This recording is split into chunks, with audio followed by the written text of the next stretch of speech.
Assalomu alaykum aziz yurtdoshlar. Bugun men sizlarga juda muhim masalani tushuntirib bermoqchiman.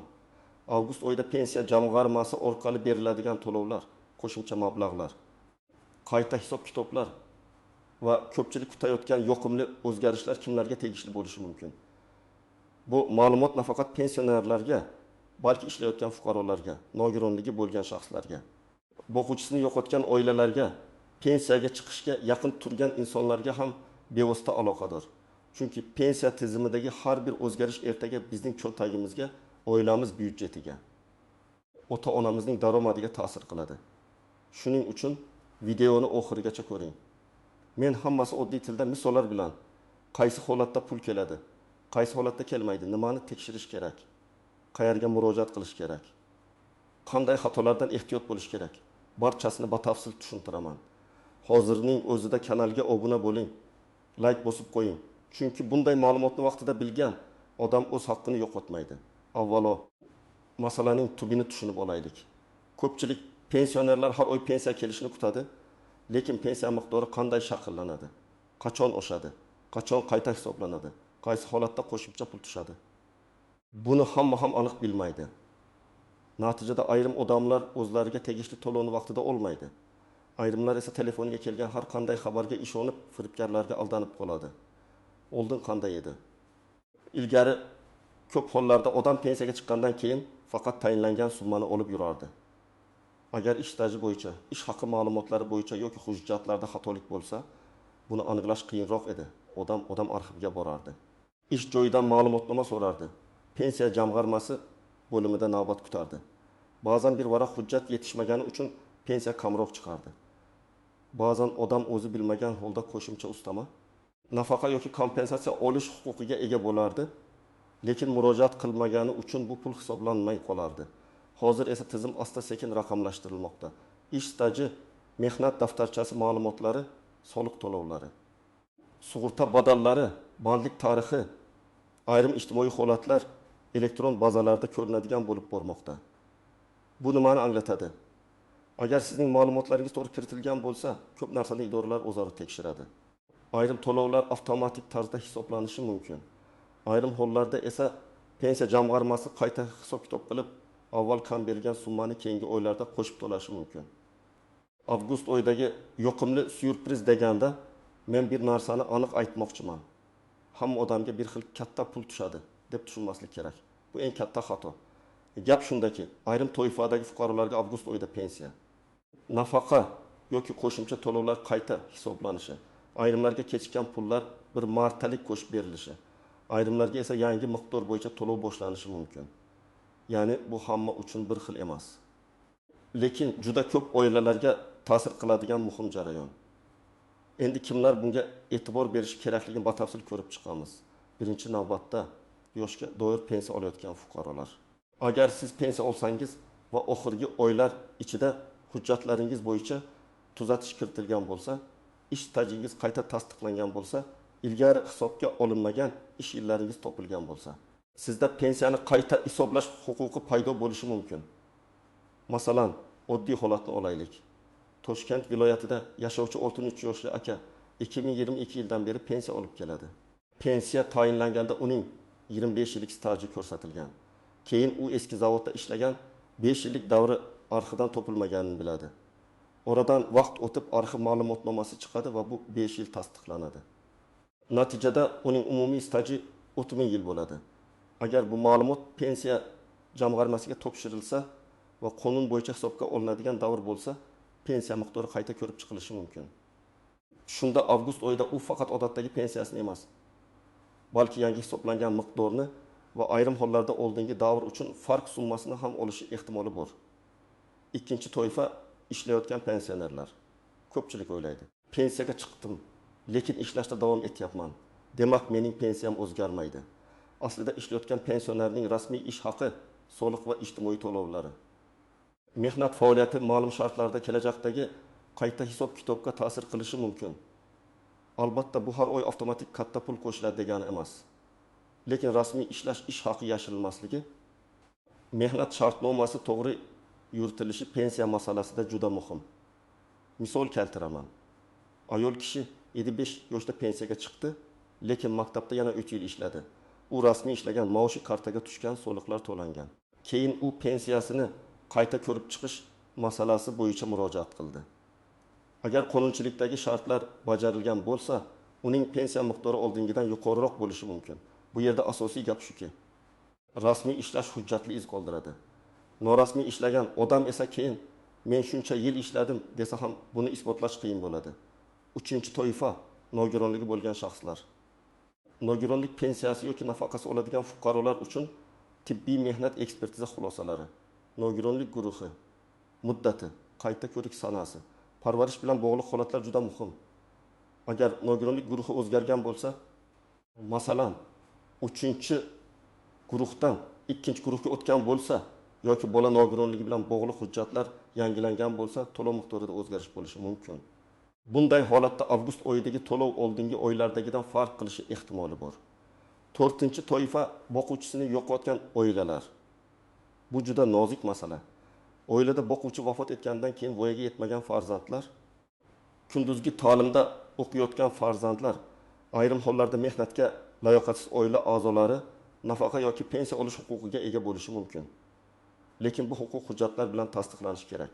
Tug'ilganlik guvohnomasi, o'lim haqidagi guvohnoma, o'qish joyidan ma'lumotnoma, qarindoshlikni tasdiqlovchi hujjatlar kerak bo'ladi. Masalan, 19 yoshli talaba otasidan ayrilgan, u kunduzgi bo'limda o'qiydi. Agar u o'qish joyidan tegishli ma'lumotnomani vaqtida topshirmasa, to'lov to'xtab qolishi yoki umuman hisoblanmasligi mumkin. Aksincha, hujjat to'g'ri topshirilsa.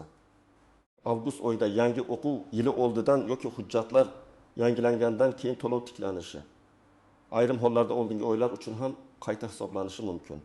Shuning uchun men doim aytaman. Nafaqa faqat men haqliman degan gap bilan berilmaydi. Huquq hujjat bilan tasdiqlanadi. 5-toifa pensiyaga endi chiqayotganlar. Avgust oyida tug'ilgan kuniga, ish staji to'liq bo'lishiga yoki yosh shartiga yetgan fuqarolar hujjatlarini oldindan tayyorlashi kerak. Ko'pchilik pensiya yoshiga yetib keyin shoshilib qoladi.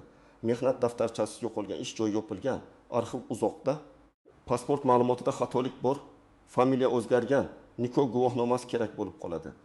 Mana shu mayda ko'ringan narsalar pensiya tayinlanishini kechiktiradi. Oddiy misol, ayol kishi 3 yil ishlagan. Lekin mehnat daftarchasida familiyasi eski, pasportda esa turmushga chiqqandan keyingi familiya. Agar nikoh guvohnomasi yoki familiya o'zgarganini tasdiqlovchi hujjat bo'lmasa, tizimda bir shaxs ekanini isbotlashda muammo chiqishi mumkin. Natijada pensiya 1 oy, 2 oy kechikishi mumkin. Keyin to'lov qayta hisoblanadi, lekin odam shu vaqt ichida asabiylashadi, qarzga kiradi. Dori-darmon pulini kutib qoladi. Buni oldini olish mumkin. Kimlar xavotir olmasligi kerak? Agar siz pensiyangizni muntazam olayotgan bo'lsangiz, hujjatlaringizda o'zgarish bo'lmasa, nogironlik guruhi, oila tarkibi, yashash joyi, bank kartangiz, ish staji bo'yicha yangi ma'lumot chiqmagan bo'lsa, sizda katta o'zgarish bo'lmasligi mumkin. Lekin baribir bir narsani tekshirib qo'yish zarar qilmaydi. Pensiya miqdori, to'lov sanasi, qarzdorlik yoki qayta hisob-kitob bor yo'qligi. Chunki xatolik hamma tizimda bo'lishi mumkin. Uni vaqtida ko'rgan odam tezroq hal qiladi. Endi eng muhim joyga keldik, istisnolar. Yashirin nozikliklar va ko'pchilik bilmaydigan holatlar. Birinchi noziklik, pensiya jamg'armasidan keladigan har qanday xabar ham rasmiy bo'lavermaydi. Oxirgi paytlarda firibgarlar sizga pensiya qo'shimchasi chiqdi. Avgust oyida hamma fuqaroga pul beriladi. Kartangizni tasdiqlang, SMS kodini ayting degan usullar bilan odamlarni aldashga urinadi. Men qat'iy aytaman, hech qachon SMS kodni, bank karta raqami bilan birga amal qilish muddatini, telefoningizga kelgan tasdiqlash kodini begona odamga aytmang. Pensiya jamg'armasi sizdan Telegram orqali kod so'ramaydi. Bank parolingizni talab qilmaydi. Kartangizdagi pulni tekshirish uchun operator yubormaydi. Ikkinchi noziklik hamma oladi degan gapga ehtiyot bo'ling. Ijtimoiy to'lovlarda deyarli har doim toifa shart va hujjat bo'ladi. Masalan, bir odam yoshga doir pensiya oladi. Ikkinchisi nogironlik nafaqasi oladi. Uchinchisi boquvchisini yo'qotganlik bo'yicha to'lov oladi. To'rtinchisi hali pensiyaga chiqmagan. Ularning huquqi bir xil emas. Shuning uchun internetdagi shov-shuvli sarlavhani ko'rib, nega menga kelmadi deb vahima qilishdan oldin o'zingiz qaysi toifaga kirishingizni aniqlang. Uchinchi noziklik bank kartasi va to'lov usuli. Ba'zi pensionerlar pulni bank kartasi orqali oladi. Ba'zilar pochta orqali oladi. Agar karta muddati tugagan bo'lsa, karta bloklangan bo'lsa, hisob raqami o'zgargan bo'lsa, to'lov kechikishi mumkin. Bu pensiya jamg'armasi pul berma degani emas, ba'zan texnik sabab bo'ladi. Shuning uchun avgust oyida to'lov kechiksa, birinchi navbatda kartangiz faolmi? Bankda cheklov yo'qmi? Telefon raqamingiz kartaga ulanganmi? Shuni tekshiring. 4-noziklik, yashash joyi o'zgargan bo'lsa, agar fuqaro bir tumandan boshqa tumanga ko'chib o'tgan bo'lsa, ro'yxatdan o'tish ma'lumotlari yangilangan bo'lsa, pensiya ishi bir hududdan boshqasiga o'tkazilishi kerak bo'lishi mumkin. Bu jarayon vaqt oladi. Ayrim odamlar men ko'chdim, lekin baribir pul kelaveradi deb o'ylaydi. Ko'p hollarda keladi, lekin hujjatlar mos kelmasa, muammo chiqadi. Ayniqsa boshqa viloyatga ko'chganlarda, doimiy ro'yxat o'zgarganlarda, bank filiali va to'lov manzili yangilanganlarda buni nazorat qilish kerak. 5-noziklik ortiqcha to'lov masalasi. Ba'zida odamga xatolik bilan ortiqcha pul tushishi ham mumkin. Masalan, nogironlik muddati tugagan, lekin ma'lumot vaqtida yangilanmagan. Talaba o'qishni tugatgan, lekin o'quvchisini yo'qotganlik to'lovi davom etgan. Pensioner vafot etgan, lekin oila a'zolari to'lovni yechib olgan. Bunday holat keyin aniqlansa, ortiqcha olingan pul qaytarilishi talab qilinadi. Shuning uchun pul tushibdi, demak meniki deb o'ylash har doim ham to'g'ri emas. Agar summa odatdagidan juda katta bo'lsa va siz sababini bilmasangiz, albatta rasmiy izoh oling. 6-noziklik, pensiya miqdori faqat yoshga bog'liq emas. Ko'pchilik falonchi bilan teng yoshdaman. Nega uning pensiyasi ko'proq deb so'raydi. Javob oddiy. Pensiya staj, ish haqi, to'langan badallar, ish davri, imtiyozli shartlar, hujjatlarning to'liqligi va boshqa omillarga qarab farq qiladi. Ikki odam bir yoshda bo'lishi mumkin, lekin biri 7 yil rasmiy ishlagan, ikkinchisi 2 yil ishlagan. Biri yuqori maosh olgan va hammasi rasmiy o'tgan, ikkinchisida maoshning bir qismi konvertda berilgan. Natijada pensiya ham bir xil bo'lmaydi. 7-noziklik ayollar uchun bola parvarishi davrlari. Ayrim holatlarda bola parvarishi bilan bog'liq davrlar stajga qo'shilishi yoki hujjatlarda hisobga olinishi mumkin. Lekin buning ham o'z tartibi bor. Tug'ilganlik guvohnomalari, ish joyi ma'lumotlari, mehnat faoliyati bilan bog'liq yozuvlar kerak bo'lishi mumkin. Ba'zi ayollar pensiya tayinlanayotganda farzandlari haqidagi hujjatlarni to'liq bermaydi. Keyin pensiya kamroq chiqdi deb o'ylaydi. Shuning uchun har bir farzand bo'yicha hujjatni tayyorlab qo'yish kerak. 8-noziklik. Arxiv ma'lumotlari. Eski korxonalar yopilgan, nomi o'zgargan, hujjatlar arxivga topshirilgan bo'lishi mumkin. Agar siz 1990 yoki 2000 yillarda ishlagan bo'lsangiz, ayrim davrlar elektron bazada ko'rinmasligi mumkin. Bu davrlarni tasdiqlash uchun arxiv ma'lumotnomasi kerak bo'ladi. Arxivdan ma'lumot olish ba'zan bir necha kun, ba'zan bir necha hafta davom etadi. Shuning uchun pensiyaga chiqish arafasida emas, oldinroq harakat qilish ma'qul. 9-noziklik, rasmiy manba. Men har doim tomoshabinlarga shuni aytaman. Pensiya, nafaqa kompensatsiya, qo'shimcha to'lov bo'yicha ma'lumotni faqat rasmiy manbalardan tekshiring. Pensiya jamg'armasining hududiy bo'limi. Yagona interaktiv davlat xizmatlari portali, mahalla mas'ullari, bankning rasmiy aloqa markazi, davlat xizmatlari markazi orqali aniqlik kiriting. Telegramdagi noma'lum kanal, Facebookdagi izoh, WhatsAppdagi ovozli xabar qonun o'rnini bosmaydi. Endi men sizga aniq qadamlarni aytaman. Birinchi qadam, o'zingizning holatingizni aniqlang. Siz yoshga doir pensionermisiz, nogironlik bo'yicha to'lov olasizmi? Boquvchisini yo'qotganlik nafaqasi bormi? Ishlayotgan pensionermisiz yoki endi pensiyaga chiqmoqchimisiz? Har bir toifa uchun tekshiradigan narsa boshqa. Ikkinchi qadam, oxirgi to'lovingizni solishtiring. Iyul oyida qancha pensiya yoki nafaqa oldingiz, avgustda qancha tushdi? Farq bormi? Agar farq bo'lsa, u oshganmi yoki kamayganmi? Masalan, iyulda 20.200.000 so'm olgan bo'lsangiz, avgustda 20.120.000 so'm tushsa. Bu qo'shimcha hisob-kitob, indeksatsiya, farq to'lov yoki boshqa sabab bilan bo'lishi mumkin. Agar aksincha kamaygan bo'lsa, sababini albatta aniqlang. 3-qadam, hujjatlaringizni bir joyga yig'ing. Pasport yoki ID karta, pensiya guvohnomasi, mehnat daftarchasi, ish haqi to'g'risidagi ma'lumotnomalar, arxiv ma'lumotlari, nogironlik xulosasi, tug'ilganlik guvohnomalari, nikoh yoki ajrim guvohnomasi, o'lim haqidagi guvohnoma, o'qish joyidan ma'lumotnoma, bank karta rekvizitlari kerak bo'lishi mumkin. Men bularning hammasini bir papkada saqlashni maslahat beraman. Chunki muammo chiqqanda odam hujjat qidirib yugurmasligi kerak. 4-qadam. Pensiya jamg'armasiga murojaat qilganda savolni aniq yozing.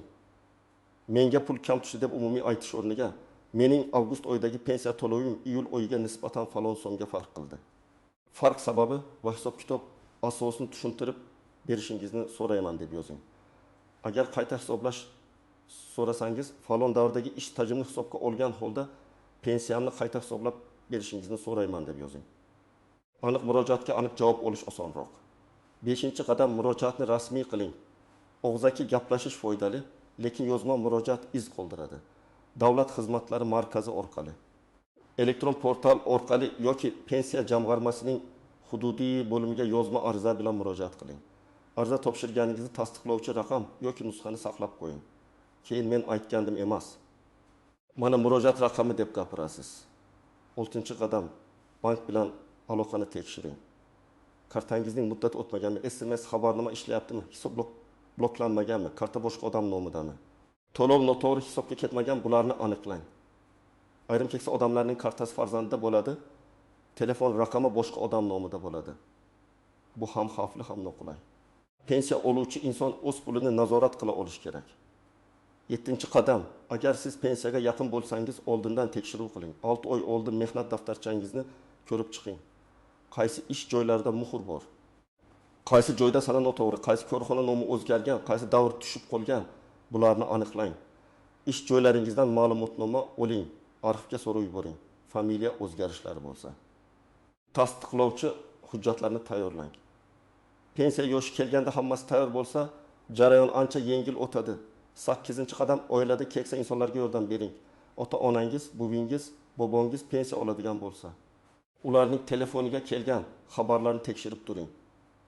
Ularga hech kimga kod aytmaslikni tushuntiring. Kartani begona odamga bermaslikni ayting. Agar sizga avgustda qo'shimcha pul chiqdi, mana havolaga kiring degan xabar kelsa, havolani bosmang. Avval rasmiy idoradan so'rang. 9-qadam, huquqingizni biling, lekin shoshilinch xulosaga bormang.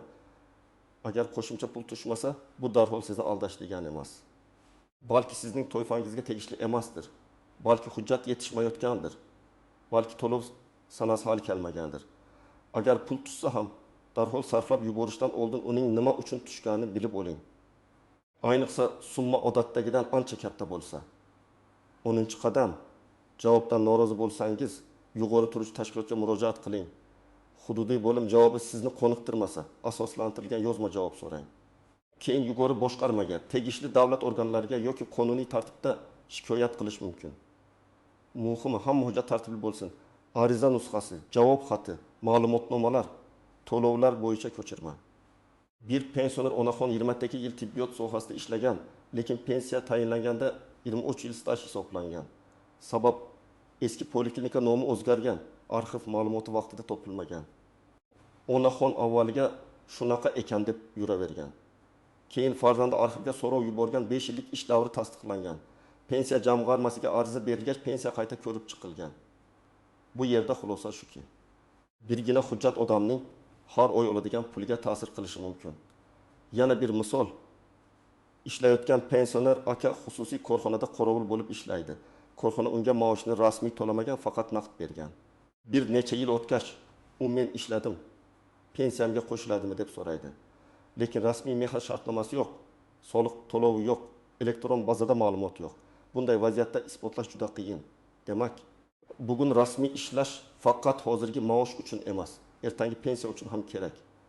Yana bir holat, o'quvchisini yo'qotgan oilada farzand kollejni tugatib, universitetga kunduzgi o'qishga kirdi. Lekin o'qish joyidan ma'lumotnoma vaqtida topshirilmadi. To'lovda uzilish bo'ldi. Keyin hujjat olib borilgach, masala qayta ko'rildi. Agar oila bu tartibni oldindan bilganda uzilish bo'lmasdi. Shuning uchun o'qiyotgan farzandlar bo'yicha har yili ma'lumotlarni yangilab turish kerak. Yana bir misol, pensionerning bank kartasi muddati tugagan. Pensiya hisoblangan, lekin karta ishlamagani uchun puldan foydalana olmagan. U esa pensiya kelmadi deb o'ylagan. Bankka borganda muammo karta muddatida ekani aniqlangan. Shuning uchun men har doim aytaman. Pensiya masalasida faqat pensiya jamg'armasini emas, bank tomonidan ham tekshirish kerak.